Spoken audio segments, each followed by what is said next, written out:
Good evening, everyone.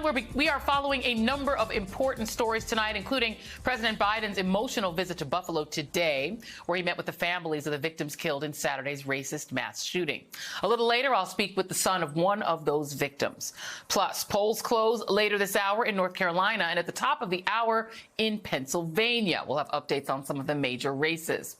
We'll begin the readout tonight with breaking news on the investigations into the January 6th attack on the U.S. Capitol. The New York Times is reporting tonight that the Justice Department has asked the January 6th committee for transcripts of the interviews it has conducted in its investigation. The request came on April 20th, with the DOJ indicating that some committee interviews may contain information relative to a criminal investigation we are conducting. NBC News has now confirmed that reporting. The DOJ did not indicate the number of transcripts they wanted or if there were any specific interviews they were interested in. So far, the committee has interviewed more than 1,000 people, including many close to the twice impeached former president. While Attorney General Merrick Garland has received criticism about the Justice Department's response to the insurrection, this is the latest sign of the department appearing to escalate the scope of its inquiry. And as the New York Times also points out, several months ago, the department quietly detailed a veteran federal prosecutor from Maryland, Thomas Windham, to the department's headquarters. He's overseeing the politically fraught question of whether a case can be made related to other efforts to overturn the election, aside from the storming of the Capitol. That task could move the investigation closer to Donald Trump and his inner circle.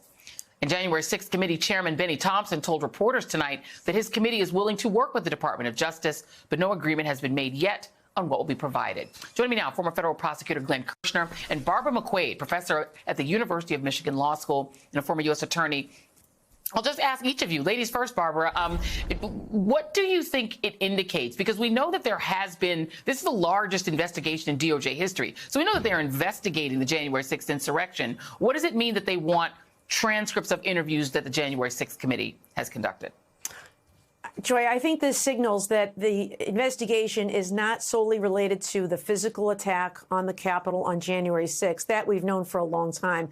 But is that much more expansive investigation into all of the things that the committee has been looking at?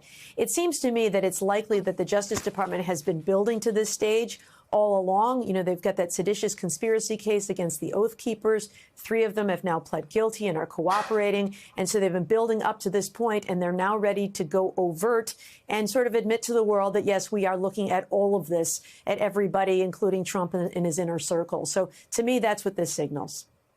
You know, Glenn, yeah, this feels very significant to me because, you know, we know that the physical attack on the Capitol, that's been the prosecutions we've seen so far, the low-level guys, the people dressed up in, you know, crazy costumes, the people who were committing violence against police officers and inside the Capitol. That is one chunk of this. But the committee, you know, and we now know, thanks to a lot of good reporting, driven in a lot of ways by Liz Cheney, has been zeroing in on Trump, his inner circle, his family, members of Congress, people who were involved in the overall strategy behind the physical attack. So when you see the Justice Department asking for these transcripts, what does that say to you?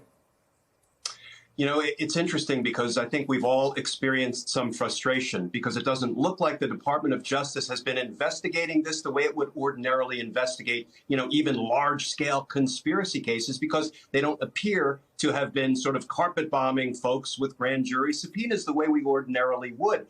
But I think if we saw the wood in front of us and we try to discuss where we are now, think about this. If the Department of Justice had gone after everybody with grand jury subpoenas, they probably would have been battling witness after witness after witness, these 1,000+ witnesses. They would have been battling with Congress. Who gets which witness first? Who has the greater priority? Now what the Department of Justice can do is they can take 1,000+ transcripts and they can use that to build their criminal investigation. So I actually think whether this was by design, by happenstance, or some combination thereof, this might turn out to be a pretty savvy way to go about investigating the case. And let's not forget that the chief investigative counsel for the January 6th committee, Tim Heaphy, is frankly a very accomplished RICO prosecutor in his own right when he served at the U.S. Attorney's Office for the District of Columbia. So I suspect it has been a really savvy investigation that has been put together by the January 6th committee.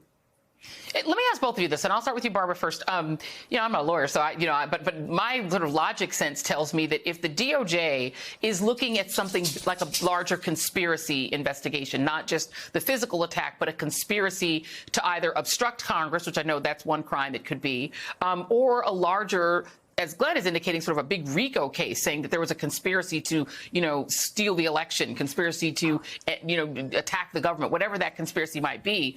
Does the fact that they want transcripts indicate to you that someone that they've prosecuted and who's now cooperating, and we know there have been a lot of sort of high-level cooperators among, organizations like, not the 3%ers, the Proud Boys, these other sort of big organizations, could some of them have maybe indicated that they did have connections and contacts with some of the same people that the January 6th committee is interviewing? Yes, I think that's quite possible. I think that's quite possible, Joy.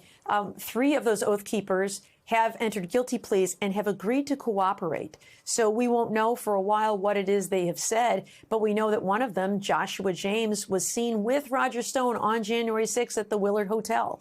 And so it is quite possible that those defendants have provided links to others. I also think that there have been some really tremendous testimony that has already been given that has been publicly reported. We know that 2 aides to Mike Pence, Mark Short and Greg Jacob, have revealed some really astonishing testimony about Donald Trump's efforts to push Mike Pence to throw the election to him. We know about the testimony of those who are still at the high levels of the Justice Department after William Barr left, like Jeffrey Rosen and Richard Donahue, who talked about how Jeffrey Clark had a plan to throw the election into the states. And so getting their hands on those transcripts can be very valuable in trying to put this all together. And then, as you say, if they've got additional testimony not known to the committee, like the testimony of these Oath Keepers, they may be in a position to put together some very strong charges in short order.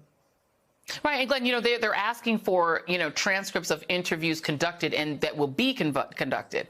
So it's intriguing in that they obviously have eyes on the investigation. One transcript they'll never get is Donald Trump, because it's the January 6th committee has indicated they're not going to try to call Donald Trump. But it seems to me very hard to believe that someone like Donald Trump, who, if you talk to people like Tim O'Brien and other people who've been biographers of him, when it comes to anything that's about himself, he doesn't care about anyone else, but he definitely cares about himself.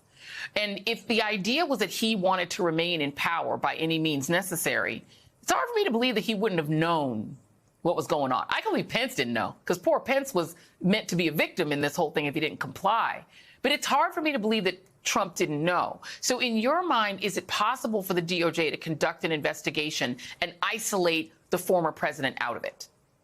Oh, absolutely. There's so much evidence that's been reported that Donald Trump did know and that he had corrupt intent. As but one example, when he was talking to some of his DOJ officials and he was told there was no election fraud, he said something along the lines of, it doesn't matter, just say there was and leave the rest to me and my allies in Congress. That screams corrupt intent. That's important information. Let me build on one thing Barb said. She said there's been a lot of really important testimony that we have learned about, developed by the January 6th committee. Well, guess what? If the Department of Justice had gone first and had presented these 1,000 witnesses to the grand jury, we would get to know about none of that information because of grand jury secrecy rules. Now, we're going to get on June 9th, we're going to get a really compelling view of what these 1,000 witnesses said in their sworn testimony, what they brought to the table. And it's kind of a win-win because the American people are going to get to see that evidence and the grand jury is ultimately going to benefit from that evidence. So this is not the worst way DOJ could have gone about investigating this.